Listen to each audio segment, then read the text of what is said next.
Hello and welcome to another video and podcast from fantasyfootballscout.co.uk. My name is David and today I am joined by a very special guest, the one, the only Ali, or FPL Guns as you might know him from Twitter. It is the man himself who won FPL this season. It's an honour and a privilege to have you on the show. How are you doing? I imagine the last few days have been something of an emotional roller coaster ride for you.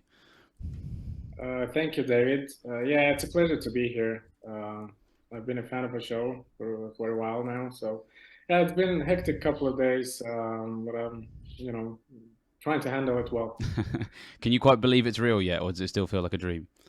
Nah, it still feels like a dream. I don't know how I managed to stay up there and win it in the end. So it's My guess is you perhaps turned into a bit of a national hero as well. You were just talking before we hit record that you've had a lot of interviews in the last couple of days. You must you must feel like you've been battered from pillar to post. yeah, the news have been flying around, and I've a lot of people texting me, messaging me that I've seen me in news. So I'll be meeting some of the officials as well. Luckily, I'll be sharing all of it on Twitter and social media outlets. So we'll Amazing. see. Yeah. Well, so just a quick reminder to people, if you do want to follow our FPL champion of the most recent season, it's at FPL Guns, and you can keep track of all of that amazing journey as he goes through it. Now, speaking of amazing journeys, I really would love to start with the final day of the season because it looks as if it was very stressful, very exciting as well, I'm sure. But I was wondering if you could perhaps set the scene for us. Where were you? Who were you with when it was finally confirmed? But what was that day like? Because I think there was lots of chops and changes and possibly looked like it might have gone a different way. Yeah, absolutely. I was with my friend at the sports bar. So I have a couple of friends, and I didn't want to invite too many people. I knew it was going to be a really nervy watch, so I was just with my close friends, and who've been cheering me up, been very supportive in the last couple of hours. Um, yeah, that not only last 20 minutes of that game week, but since the beginning, I remember the players that I didn't have and all of my rivals had. They started scoring instantly, like Kane, I think Ollie Watkins scored, Douglas Luiz scored, and these were the players that my chasers had. So my 18-point gap just came into nothing after 10 to 15 minutes of the game started. So it was a nerve in 90 minutes, I should say. So, but the good things don't come easy. That's why probably I had to go through that stress just to make the win in the end more sweeter. Yeah, it certainly was very, very dramatic. And as you say, a lot of the players that other managers had, they were the ones that really kicked off and started the game week particularly well.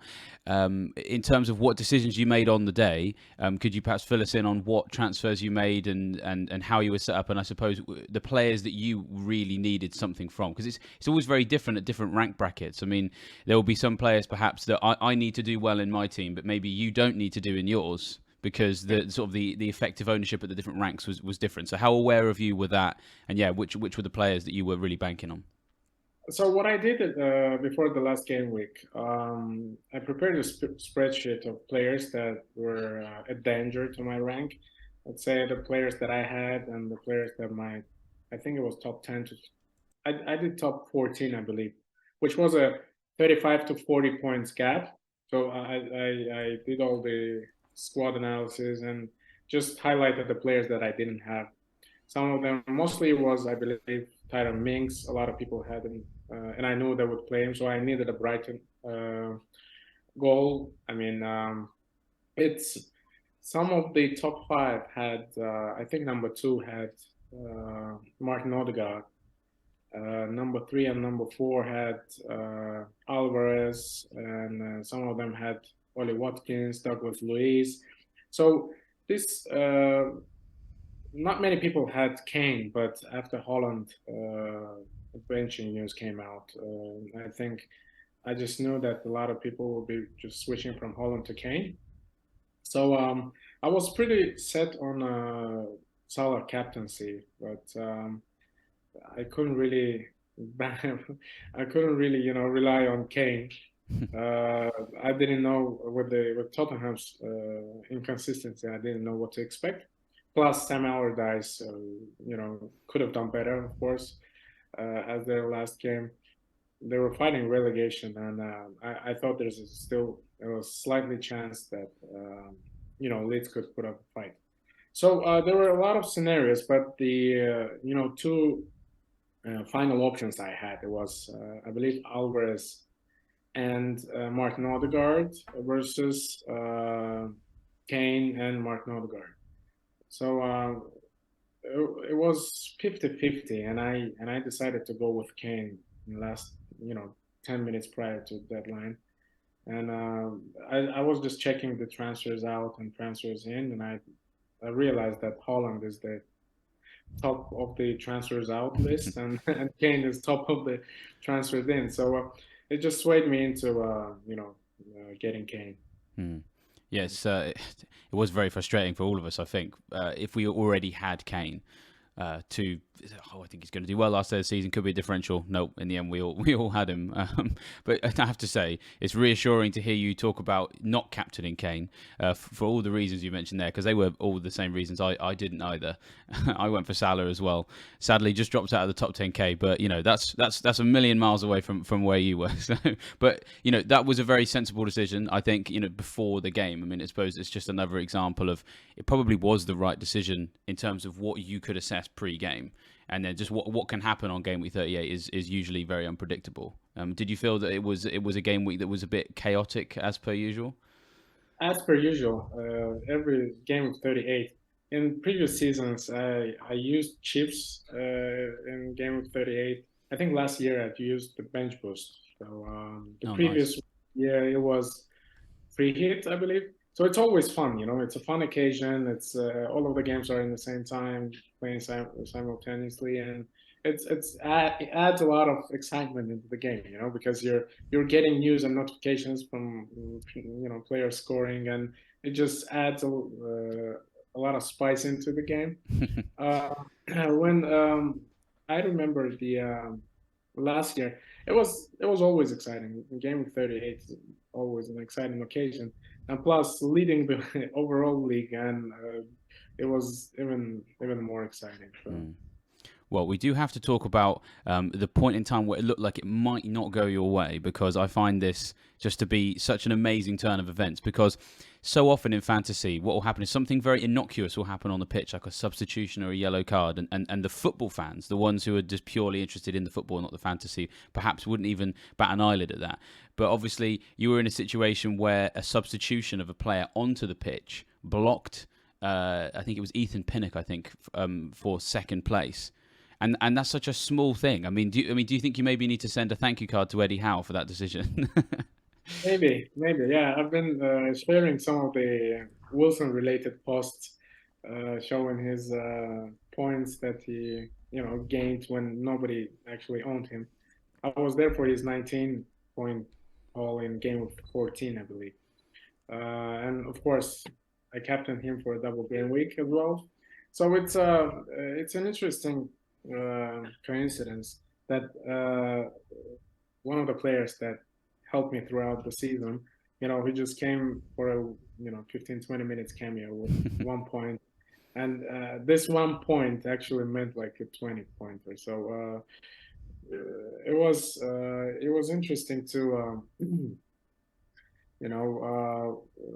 I thought he would start, to be honest, because that was the the last game of the season. Why wouldn't he start?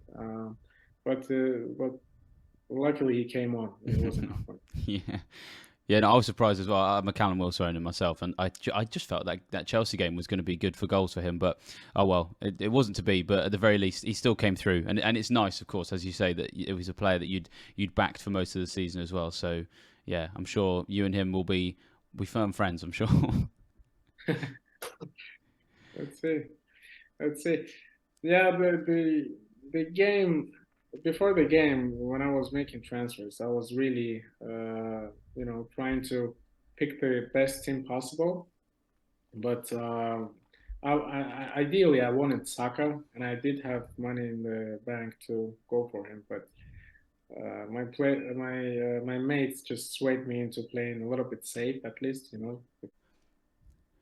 Well, one thing that we do have to talk about with your finish this year is how well you also actually did last year. Sometimes FPL winners, they have to make so many decisions against the crowd every week that it makes it very difficult for them to have a fantastic season either before or after. But, you know, we have to say, we look at your overall rank history, finishing 215th last year as well. I mean, you really know what you're doing with this game, don't you? Seems like it, but I've tried to push even more last year. So that was the reason I had to go differential, and I didn't really work out. So I was, I think, ranked around 245 in game week 30 or something like that. So I wanted to really push it towards top, you know, 10, 50 or top 100 at least. And it didn't work out. I went back to thousands, let's say. I think it was 2K and then 1K. And then last game week, before game week 38 last year, I think I was around 600. And my bench boost actually propelled me to 215s in the end. So it Wow. was a fun season as well. It's incredible. Well, I mean, it's an incredible stat that of former winners, only Adam Levy from 2018-19 season, he's the only one who can boast a better second place finish than yourself. He came 90th last year.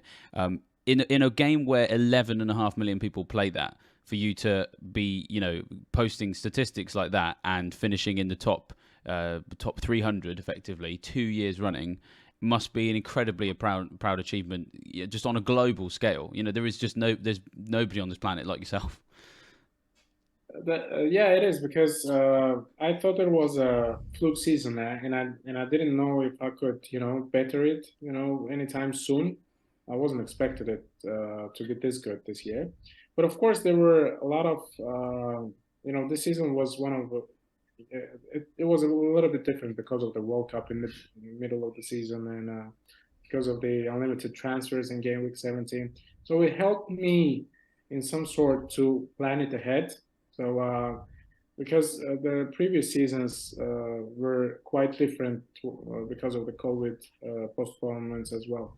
It all comes down to how well you go through those chaotic periods. When you go through chaos in a good shape, I think you're in a good position to finish higher Yeah, up there. that's very true. Well, I mean, let's talk about your season in a little bit more detail. Then, if we talk about some of the chaotic things that happened, and you know, it doesn't get more chaotic, I suppose, than there being a World Cup halfway through the year. So I've sort of broken this down into the first half of the season, second half of the season, and yeah, what the viewers can see on the screen right now is your overall rank between game weeks 1 and 16. So yeah, why don't you tell us a bit about how things went for you in the first half of the season? My guess is your eyes weren't particularly on finishing number one, you know, this particular time of the year.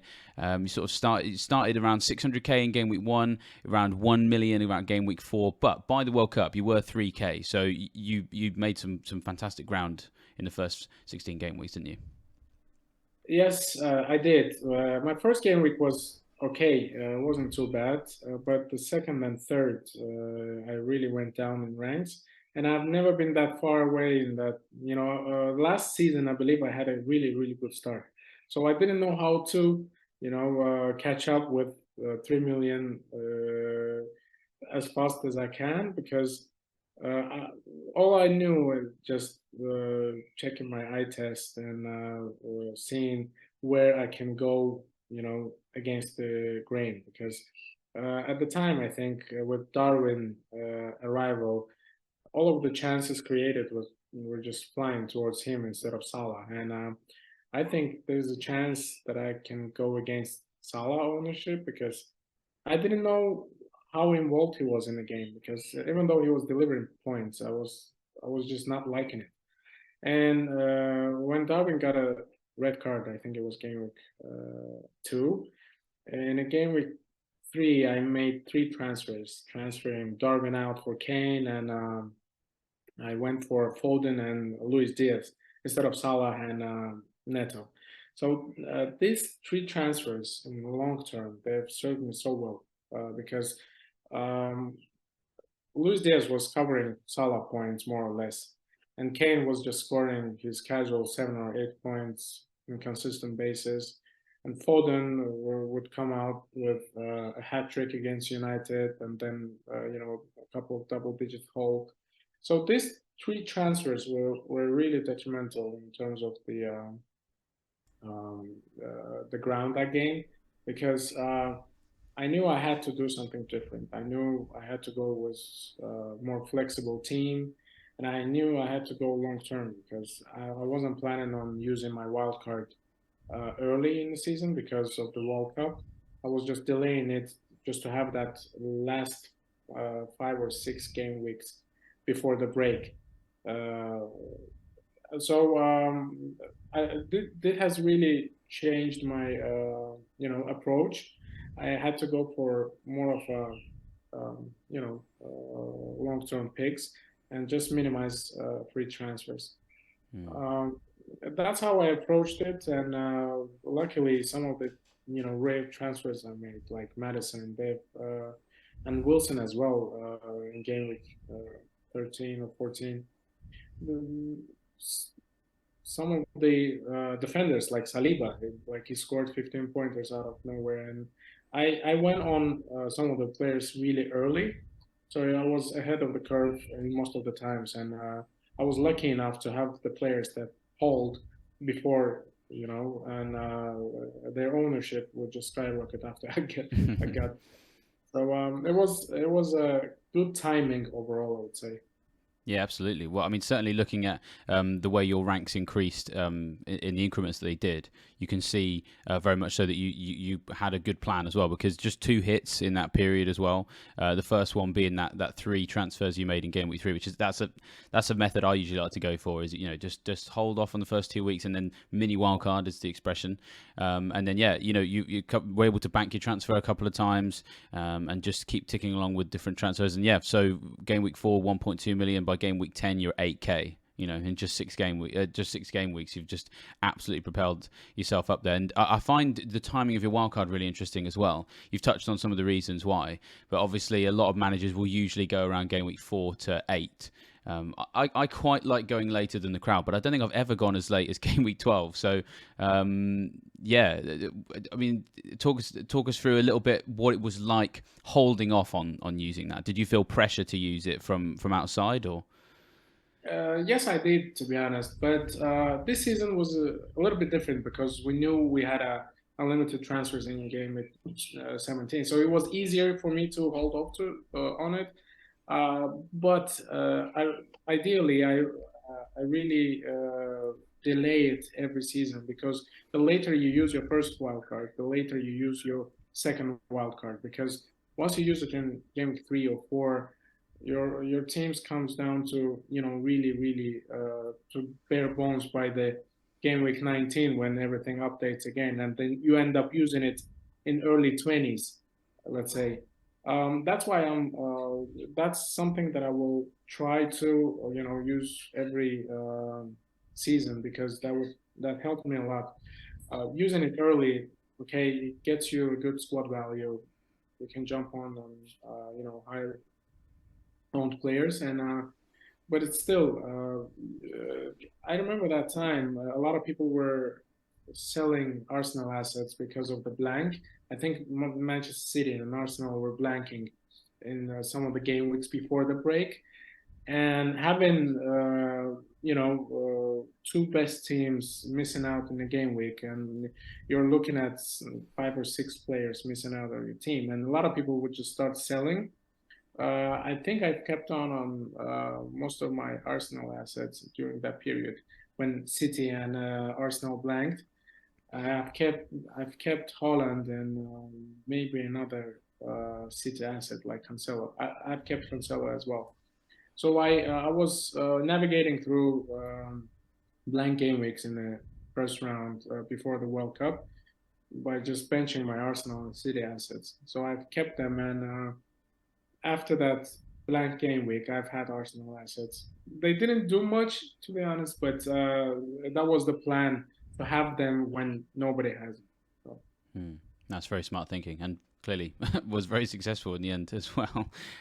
One thing I wanted to ask you about before we just switch to the second half of the campaign, of course, we did have the World Cup in the middle. What were your aspirations going into the World Cup? To go in at 3K, what were you thinking? Okay, I'd like to do this, I'd like to do that with the second half of the season, and how much did that sort of dominate your thinking while the World Cup was on? It was a fresh start, I'd say, because last couple of game weeks before World Cup were really stressful, to be honest, because I was jumping up and down ranks, well, 12K, I believe. Then there was 8 or 4K. I don't remember exactly because there were too much information during the during the World Cup. So it sort of, erased everything, close to the World Cup, but it was a new, fresh start. So everybody had an opportunity to build up a new game, a new team, and I was looking at it, pretty much approaching it the same way, just trying to delay my wild card as much as I could. That was an opportunity for me to have a wild card late in the season when nobody has it.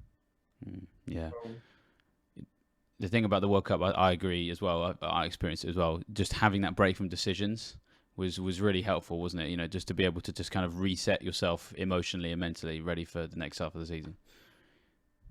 I've played the World Cup Fantasy as well, but it was so poorly organized, and it was a complete mess. And it was fun in its own way, to be honest. It Yeah. was fun. I was actually going to ask you if you'd played the game. I know what you mean. It feels a bit like playing a 7-week free hit. You make a couple of decisions, but they don't feel like much is riding on them. And either it does spectacularly well or spectacularly bad. And either way, you can just have a laugh, right? Yeah, exactly. Yeah. Like it wasn't stressful at all. It was just a good laugh and good fun Yeah, watching games. that's good. Well, you've mentioned the fresh start you had for the new the new half season, I suppose we can call it. So yeah, I mean, the second half of the season really was when you kicked on. So game week 17, straight out of the unlimited transfers up to 1.6k. Within 6 game weeks, by game week 22, you were 173rd, and by game week 25, you were 4th. And we'll come on to, I guess, the home stretch in a minute. But what was that period of the season like? I mean, it's a meteoric rise. My wonder is this when you started thinking, is this the year?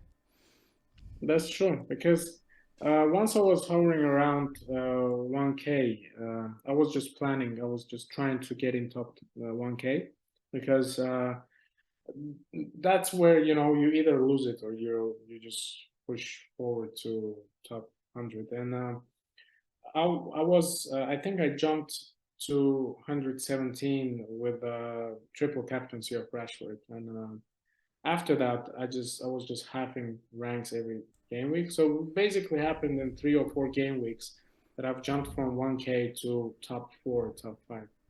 And it was really happening fast. Like I didn't have time to plan it. I was like, wow, that's a good jump. That's a good rank. And then I was just, making, regular transfers, which were pretty much, paying off. So it happened really fast. I didn't have time to plan it. Once I got to top 5, I knew I had a long way. I still had like 13 game weeks to go, and anything could have happened. And I knew that I would most likely go back and forward, and then go up and down. But I was expecting some